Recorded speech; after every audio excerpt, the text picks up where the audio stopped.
When we look at the earliest roots of Freemasonry, we need to go back before Freemasonry was a fraternity in the modern sense. Its roots are connected to the medieval stoneworkers who built churches, cathedrals, and castles throughout a thoroughly Christian Europe. The earliest setting was not secular in the way we might understand that word today. These craftsmen lived and worked within a Christian worldview. Their faith was relatively simple: belief in God, moral conduct, brotherhood, and the importance of their craft.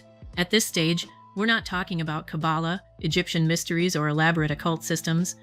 We're talking about Christian craftsmen, their trade, their guilds, and the moral principles associated with honest work. Then something interesting began to happen. By the 1600s, men who weren't actually stonemasons began joining Masonic lodges. The physical building of cathedrals was gradually becoming a symbol for something else: the building of a man's character.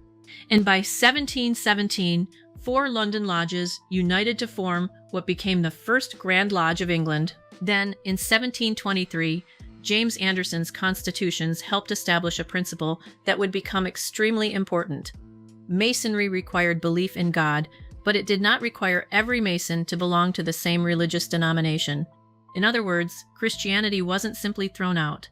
Rather, Masonry began moving toward a broader religious framework that could bring men of different backgrounds together. This is the reason why we should heed the biblical warning that we should not be unequally yoked. And this is where the story gets considerably more interesting. During the 18th century, Freemasonry began developing additional degrees and systems beyond the basic lodge structure. Biblical stories, especially Solomon's Temple, and the story of Hiram Abiff, became increasingly important. Then came the Royal Arch and various chivalric and Templar traditions. As Masonic high-degree systems developed, they began encountering and sometimes incorporating ideas from Rosicrucianism, Hermetic philosophy, Alchemy, Mysticism, Kabbalah, and other esoteric traditions. By the late 18th and 19th centuries, Egyptian symbolism and other occult traditions also began appearing in some Masonic systems. Kabbalistic ideas and imagery absolutely did enter some Masonic esoteric environments, particularly during the 18th and 19th centuries. Jewish Freemasons deliberately brought Kabbalah into Masonic interpretation. The 19th century Jewish Mason rabbi David Rosenberg created the Masonic Elan, which is a Kabbalistic tree infused with Masonic content. This picture will be available on my website, so you can read the small print later. Rabbi Max Wolf, aptly named, was another Jewish teacher that brought Kabbalah into the Freemason system. Then you also have teachers like Albert Pike, who wasn't Jewish, but taught Kabbalah because he was a fan of it. Here you see him teaching about the Shekinah concept. As Kabbalah grew in popularity, many notable teachers within the lodge were teaching Kabbalah concepts. Here you see Albert Mackey teaching about the hexagram, which is widely used in Masonic lodges today. Here is just one example. I'll let the pictures do the talking from here. Oh, this is documented. Here they are in action teaching full-blown Kabbalah.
Now let's take a step backwards in time and find out where the Kabbalah came from.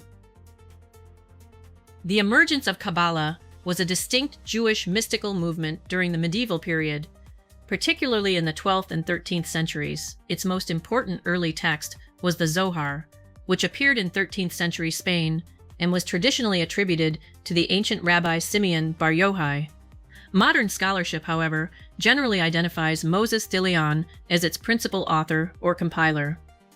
The Zohar drew upon earlier Jewish mystical and rabbinic traditions, but it represents a major development in what became known as Kabbalah. Keep in mind that all of these rabbis rejected Jesus was the Messiah, so I consider their so-called secret wisdom not really wisdom at all. Let's take another step back in time and look at the earliest figure associated with so-called secret knowledge, Solomon.